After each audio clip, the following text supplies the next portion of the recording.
নির্বাচনের পরিবেশ বিঘ্নিত করতেই একটি বিশেষ মহল সোহাগ হত্যাকাণ্ডকে রাজনৈতিকভাবে ব্যবহার করছে কিনা সেই প্রশ্ন রেখেছেন বিএনপির মহাসচিব মির্জা ফখরুল ইসলাম আলমগীর।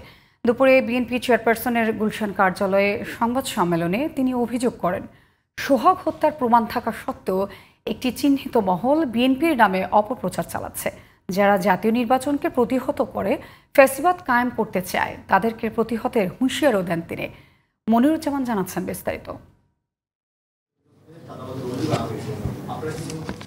সমসাময়িক বিষয় নিয়ে সোমবার দুপুরে বিএনপি চেয়ারপারসনের গুলশান কার্যালয়ে জরুরি সংবাদ সম্মেলন করেন দলটির স্থায়ী কমিটির সদস্যরা। এতে উঠে আসে চকবাজারে সোহাগ হত্যাকাণ্ডের বিষয়টি। তারেক রহমানের চরিত্র হননের যে ঘৃণ্য অপচেষ্টা। বিএনপি মহাসচিব অভিযোগ করেন, এই হত্যাকাণ্ডের সাথে জড়িয়ে একটি মহল পরিকল্পিতভাবে তার দল ও শীর্ষ নেতাদের নামে অপপ্রচার চালাচ্ছে।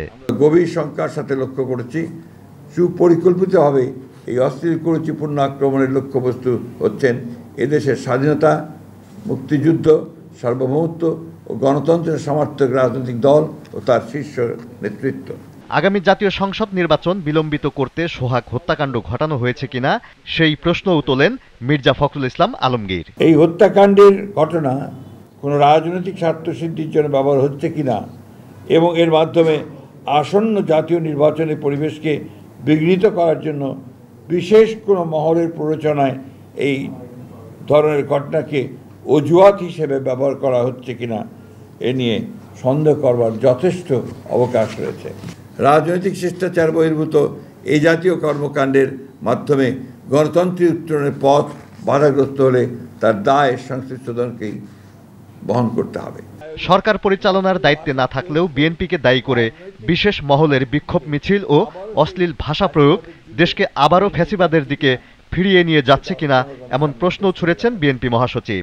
দেশের সুস্থ ধারা রাজনীতি প্রতিষ্ঠার গণ আকাঙ্ক্ষার বিপরীতে পরিকল্পিত অপপ্রচার, অশ্লীল স্লোগানের মাধ্যমে আবারও ফ্যাসিস্ট হাসিনা আওয়ামী লীগের কণ্ঠস্বরী প্রতিধ্বনি শোনা যাচ্ছে।